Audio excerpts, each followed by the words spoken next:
Okay, the name of this episode is going to be The Power in Execution.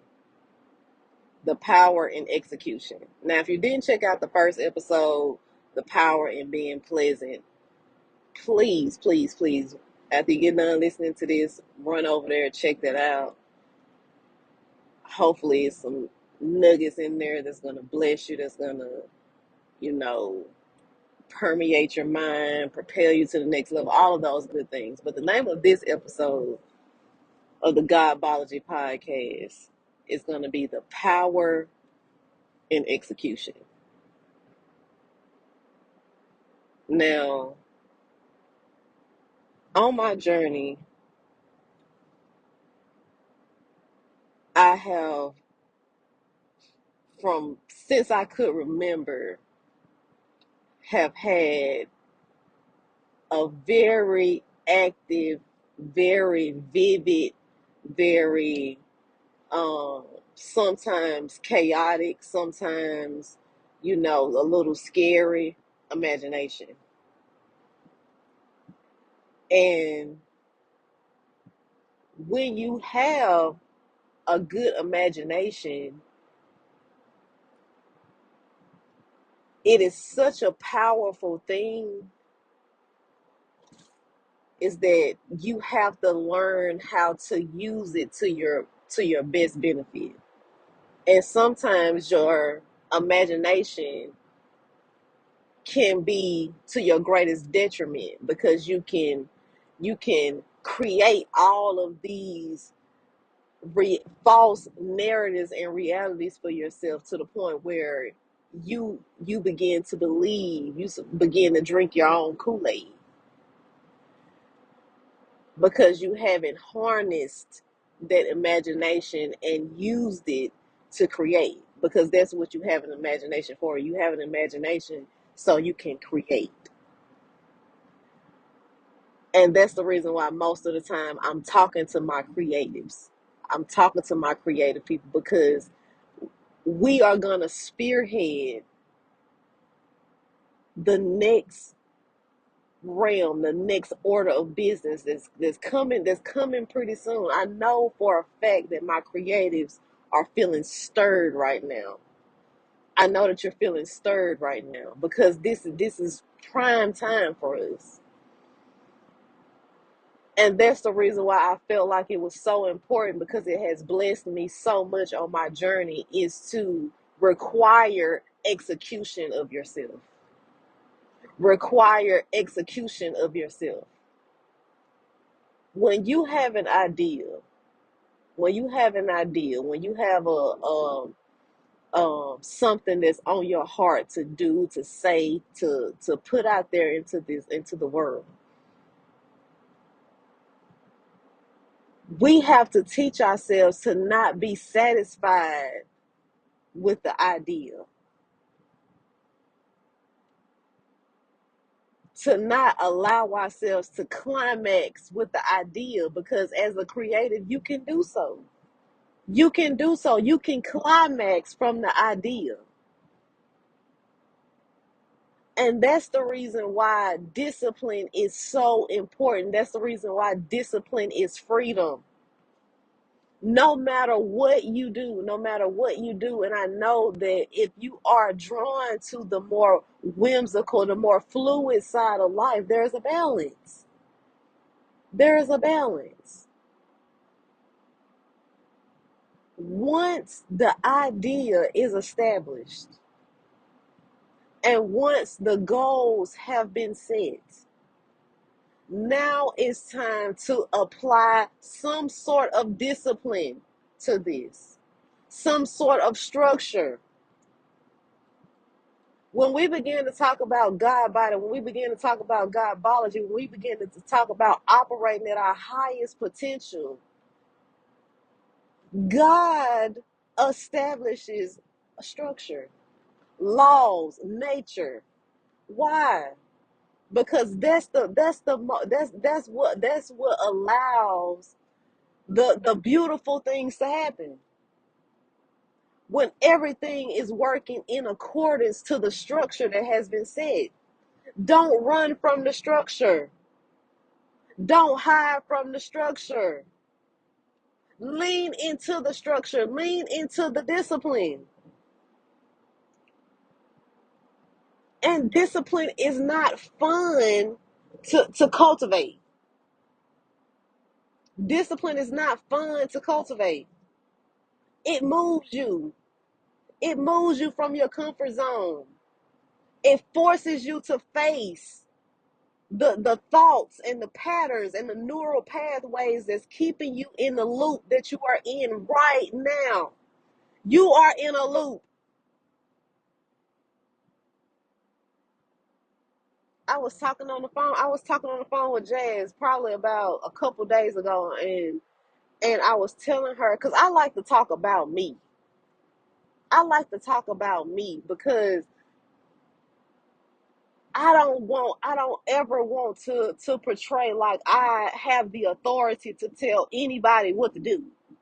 I like to talk about my experience. I like to talk about what has helped me. So I said that to say, I was telling Jazz, I said, Jazz, the one of the main things that woke me up was for 3 years in a row. 3 years in a row, when it got to be New Year's, around New Year's time, I remember distinctly myself saying, man, that time went by fast. This year went by fast. This year went by in a blink of an eye. I remember myself vividly saying that 3 times in a row. And when you slow down, because God has been dealing with me about rushing, about always being in a hurry. So when you slow down and you reflect,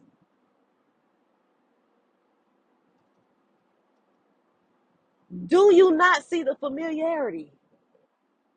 Do you not see the repetition in the things that you say, the emotions that you feel, the thoughts that you have? Do you not see the repetition? So that is a loop.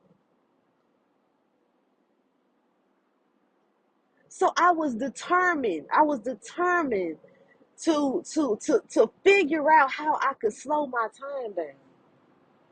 I wanted to slow my time down. It was going too fast. And me and Jazz decided to do the fast. Me and Jazz did the 90-day fast. We did it 2 years in a row. All praises be. I don't want to take no credit for that, because it took a whole lot of grace. It took a whole lot of grace for me to make it to that point. So I don't want to take no credit, but we did do the 90-day fast. And in that time, it seemed as if my life was moving slower. It seemed as if I had more hours in my day. It seemed as if the things of life was coming at me slow enough for me to make decisions that would reverberate past just a little bit in front of me. I began to be able to see how this decision could compound, because I wasn't in a hurry. My life slowed down. I said, is it because I'm fasting? I don't want to fast for the rest of my life. Is that the only way? No, it was the intentionality in every single day. It was the awareness. It was the awareness. The discipline of keeping my desires at bay was keeping me in the present moment.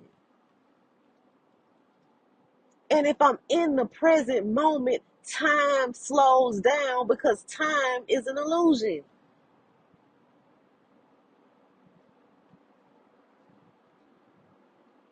And I realized that if I applied discipline to myself, then my life would slow down. And I wouldn't feel like all of these things were coming at me at once, like everything was just speeding bullets. And that's what you talking about in the Matrix when that bullet was coming at him so slow and he was able to dodge it.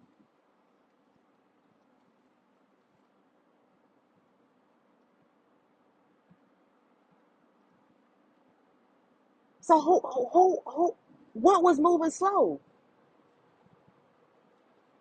Did he slow the bullet down? Or did he slow the bullet down?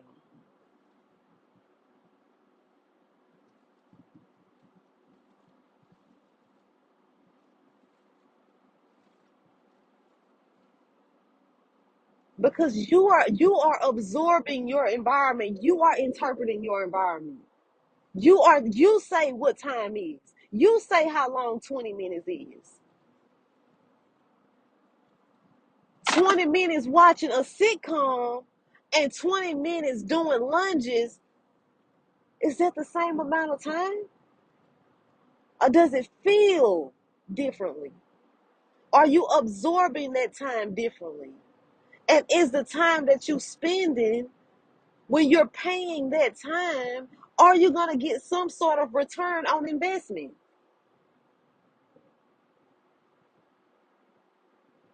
And that's when we usher ourselves into making the most of our time. Making the most of our time. And that doesn't mean I don't want to always be doing something. I don't want to always be busy. I don't want to always that's not what I'm saying at all. I'm saying allotting a discipline to the time, a structure to your time where there's a time to sleep, there's a time to eat, there's a time to work, there's a time to play, there's a time to spend quality time with your family. When there's a structure involved, now you can easily pinpoint where the lack is. Now you can easily pinpoint where you need to come up higher because we have a bird's eye view on this thing called life.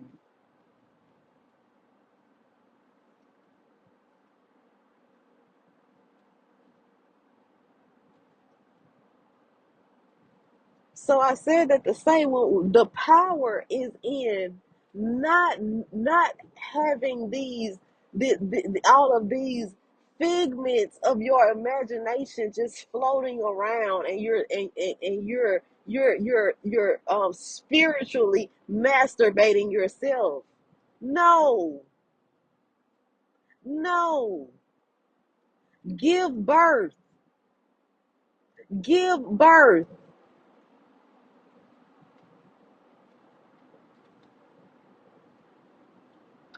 That is the ultimate release. The execution. And it's not fun all the time. Everything is not a good time, creatives. Everything is not a good time.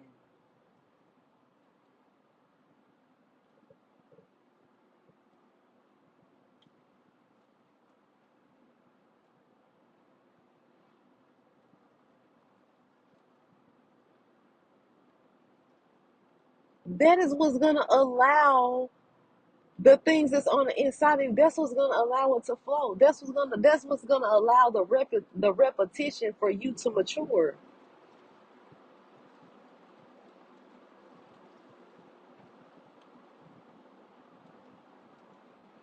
That's what's needed. That's what's needed in the world today.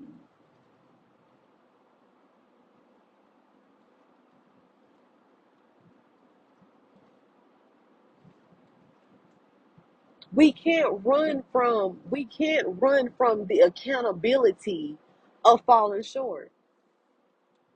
We can't run from the accountability of falling short. Absorbing that is what's gonna make you alchemize.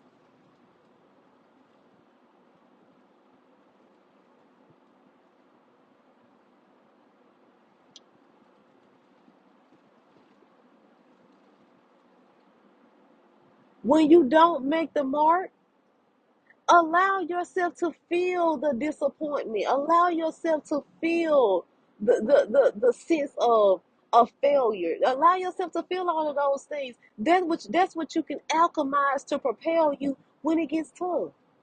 And you ready to quit and you ready to turn around. And you feel like you don't have that one last rep in you. You think about the emotions that you was able to absorb and now use to draw from.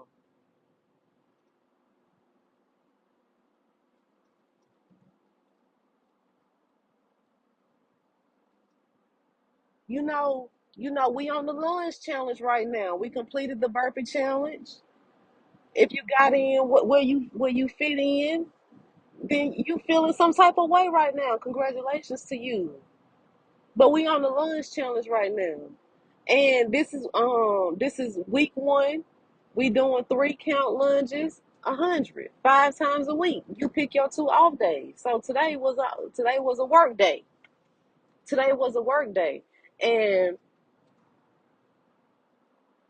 legs are a different beast for me. Legs are a different beast for me. So I got 50 in, and I was getting ready to do my next 50, and I was like, oh, let me find me a good song to put on to try to, get a good amount of them out. Maybe try to do 25 or something like that. So I'm looking for me a song. I couldn't decide which song I want to hear, and my spirit said, how about you just suffer in silence? How about you don't listen to nothing? How about you don't cut no music on? How about you just focus on your breathing? How about you just focus on where the pain is? How about you just be completely and totally immersed with the experience of pushing yourself with no distractions,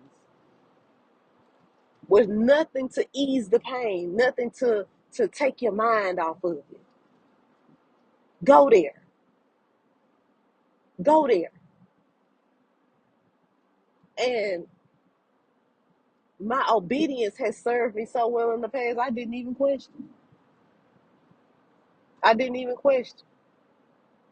I propped the camera up and I got to it.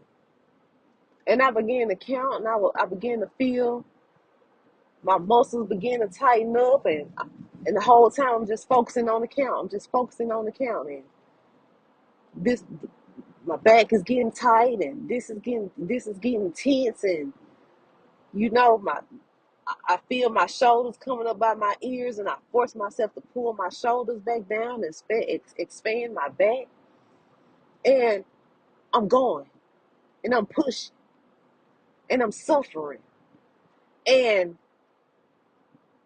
I want to get through it. I want to get through it. And I began to talk to myself. I began to talk to myself because I didn't have no music. I didn't have no distractions. I just began to talk to myself. I said, keep going. Keep pushing. You got it. And I'm keeping that count. And I'm keeping that count.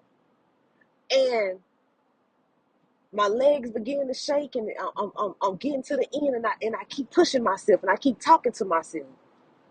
I keep encouraging myself. And I made it. I made it. I finished that set. And I stood up, and I was beginning to shake it out, shake the muscles loose. And my spirit began to just minister to me. My spirit began to just minister to me about how so much of the world today, we're suffering from anxiety, we're suffering from depression, we're suffering from insomnia, we on all this medication. And I don't want to speak. If you are on medication and you need medication, I wouldn't dare tell anybody to not take their medication. But I'm saying this to say, I'm making this point, is that there is a dulling. There is a dulling. It's the same way with, you know, some people it may be food, some people it may be sex, some people it may whatever it is that you use to dull the experience of your suffering. The music while you're working out. That's the thing. That's the very thing that's keeping you from focusing on your count. That's keeping you from centering your breath. That's keeping you from encouraging yourself. The distractions,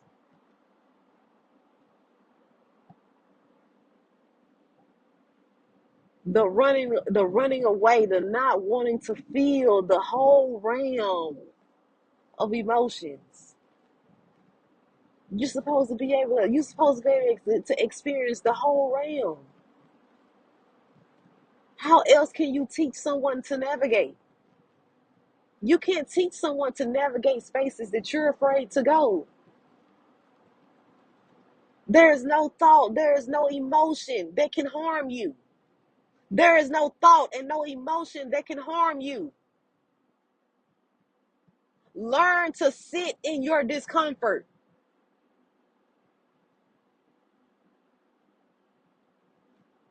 Learn to sit in your discomfort.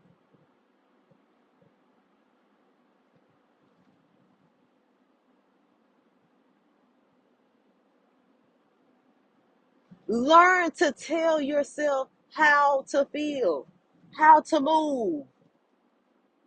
Learn to acknowledge that those emotions are there and understand that they are just that energy in motion.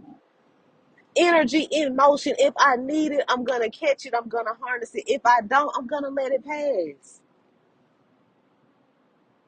We don't have to make these emotions identities that we can grab a hold to. You don't need to grab a hold to any identity. You don't need to grab a hold to any emotion to use it. You don't need to grab a hold of any emotion to use it.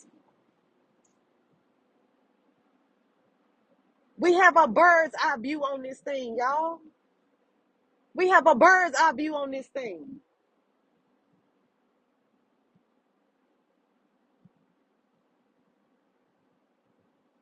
And the first key to escaping the maze of your neural pathways, your loops, your traumas, the trials and tribulations that we keep creating, the identities that we keep latching on to, just that they just have different faces, but it's the same identity, it's the same spirit, it's the same experience. When we learn to apply some discipline to our lives and make requirements of our actions, we can see how much control we really have on the outcomes. And some things we just have to accept, and there may be things we have to accept. It has been things that I had to accept. But when I think about the things that I've had to accept and the things that I had some control over the outcome that tipped it just a little bit in my favor, it was due to me applying some discipline to my imagination.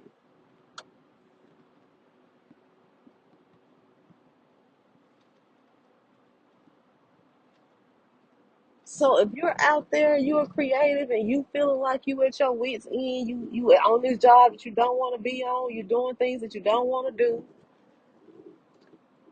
You know you feel like a lot of these things are a waste of time because you know that you were put here for a purpose. You know that you were put here to create spaces, to change ideas and ideals, to create alternate realities. I know that you know that you were here to do that. And that's the reason for your unrest right now, because this is killer season. This is killer season for my creatives. So I want to encourage you. I want to encourage you.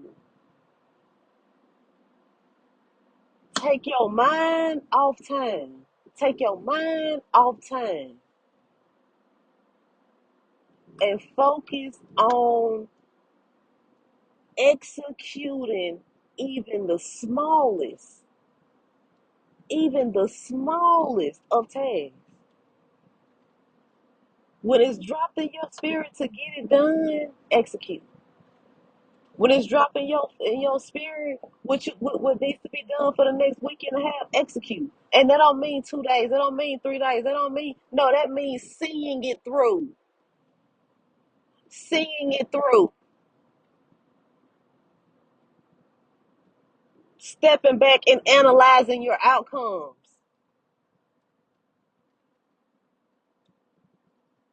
When you analyze outcomes, you can anticipate future. When you analyze the outcomes, you can anticipate the future. You don't have to be able to see the future to anticipate. And the only way that you can anticipate is if you are a willing participant. If you are a willing to participant of the things that you have designed in your own mind. And you take responsibility for bringing it into the world.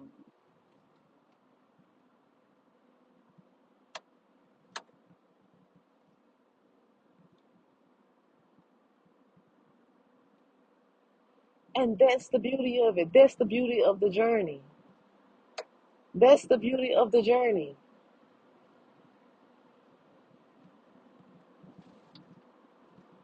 That knowing that the things that don't feel fun to me, that don't feel like, it's gonna make me feel the best in the long run, that is the very thing. That is the very thing that's gonna set you free. That is the very thing that's gonna set you free. You know it's been on you to get in shape for however long. Why do you keep coming back? Why do you keep coming back to want to get in shape? Why do you think that is? Why do you think you always end up in that space right there where you're like, I'm gonna just start. I want to start again. I'm gonna start again. Why do you keep going back to start if there's not a calling for you to complete something?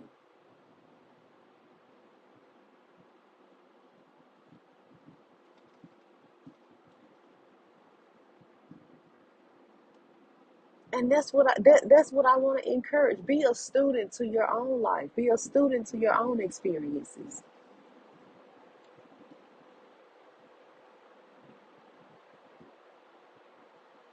You have an internal compass on the inside of you. Nobody got to tell you where to go. Nobody got to tell you what to do. You already know. You already know.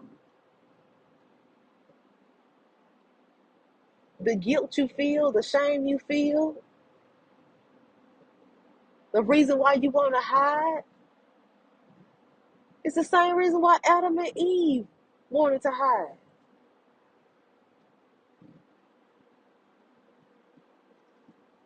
They came into the knowledge. They came into the knowledge that they had been duped.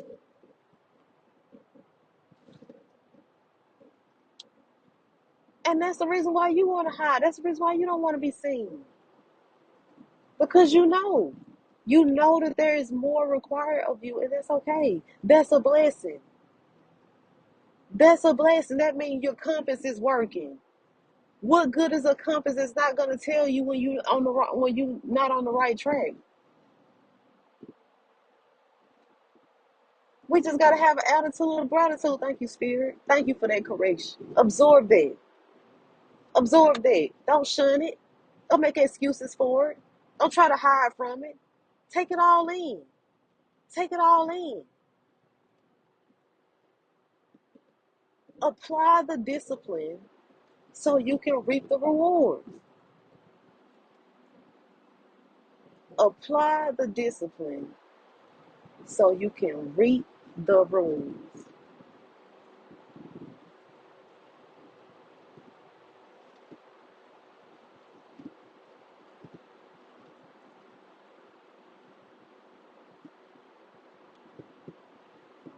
Now, this is the second episode of the Godology podcast. I'm so glad you came and stopped by. I'm so glad you saw fit to spend a few moments of your day and just chop it up with me. I hope something penetrated your mind so you will find what was there the whole time. That That God body mentality. peace and blessings on your journey.